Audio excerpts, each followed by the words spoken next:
Налань Янрань крайне повезло встретить Ся Яня. Сначала он спас ее от 4 императоров, а потом защитил у самого лабиринта. Как же здорово Ся Янь отпинал всех, кто полез против. Среди них было много императоров, но они пали чрезвычайно быстро. Что они себе думали, нападая на императора 9 звезд, притом Ся Яня с огненной сущностью? Так получилось, что Налань Янрань прошла с Ся Янем до самого кровавого бассейна. Сама она, конечно, не прошла бы даже лабиринт, но Ся Янь дал обещание, что поможет ей получить место в десятке, и сдержал слово.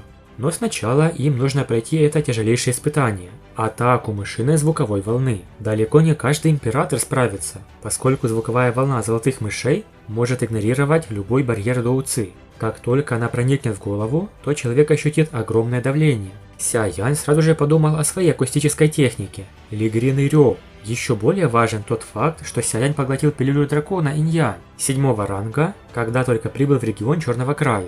Из нее он сумел впитать нить ауры дракона. Благодаря этому его звуковая техника доуци стала еще сильнее. Проводил испытание сам глава племени золотых мышей – Цзиньши. В оригинале большое множество живых золотых мышей атаковали звуковой волной. Их оказалось так много, что по коже пробегали мурашки. Даже если 8 человек не справятся с испытанием, в соответствии с соглашением все равно будут выбраны 8 человек. Оставшиеся места будут распределены через жеребьевку. А что это за соглашение золотых мышей с людьми? Как владельцы этой территории, ранее племя мышей полновластно владело кровавым бассейном. Давным-давно из-за него разразилась большая битва. В конце концов, наибольшие потери понесло племя золотых мышей. Фракции людей начали опасаться, что племя золотых мышей будет злобно атаковать их младшее поколение. И поэтому наконец пришли с ними к соглашению. Племя золотых мышей будет занимать лишь 2 места из всех 10. Остальные будут предназначены для людей.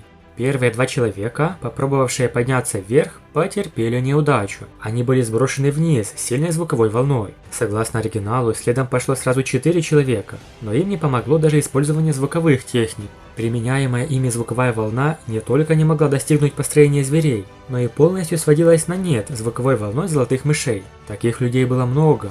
И вот вперед шагнула звезда всей платформы, госпожа Фэн из павильона Ветра и Молнии. Сила этой девушки считалась высшей среди всех присутствующих, поэтому все с интересом наблюдали.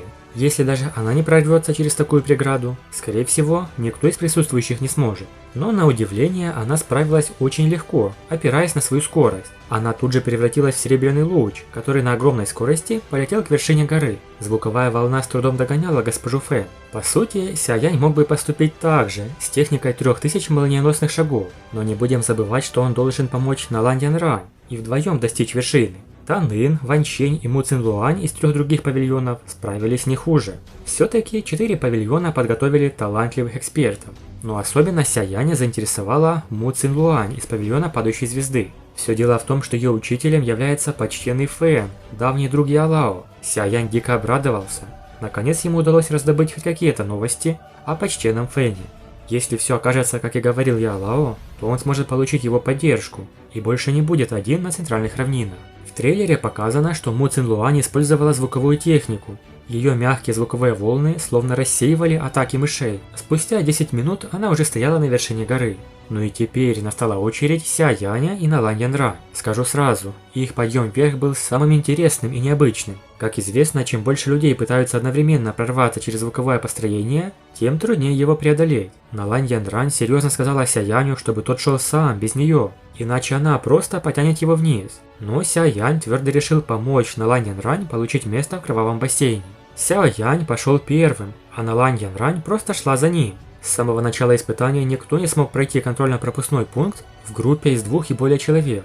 Сила звуковых волн, естественно, удвоилась. Ся Янь держался довольно уверенно и неплохо переносил давление звуковых волн. Чего не скажешь о Налань Янрань. Уже после 100 метров звуковая волна вызвала пронзительную боль. Доуци в ее теле начала течь в беспорядочном потоке, но она стиснула свои зубы и продолжала терпеть боль в своей душе. Они наконец сумели пройти половину пути. Тем не менее, лицо Налань Янрань уже сильно побледнело. Ее взор постепенно размылся. Она посмотрела на Ся Яня перед собой, который продолжал стойко идти вперед. Под ударом звуковой волны барьер доуци вокруг ее тела полностью разрушился. Ее глаза потемнели, а тело получило серьезный удар, когда она, подобно воздушному шарику, полетела обратно.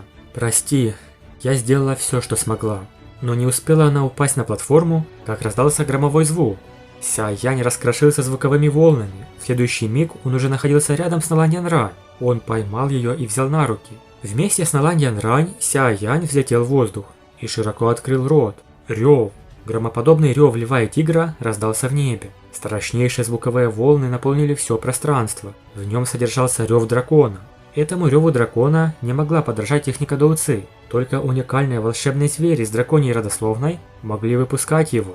Но ведь Ся Янь был человеком. Мощнейшая звуковая волна полетела вперед, а она столкнулась со звуковой волной золотых мышей, которая попросту исчезла. Сяо Янь проявил свою собственную силу, чтобы разорвать звуковую волну, образованную бесчисленным количеством золотых мышей.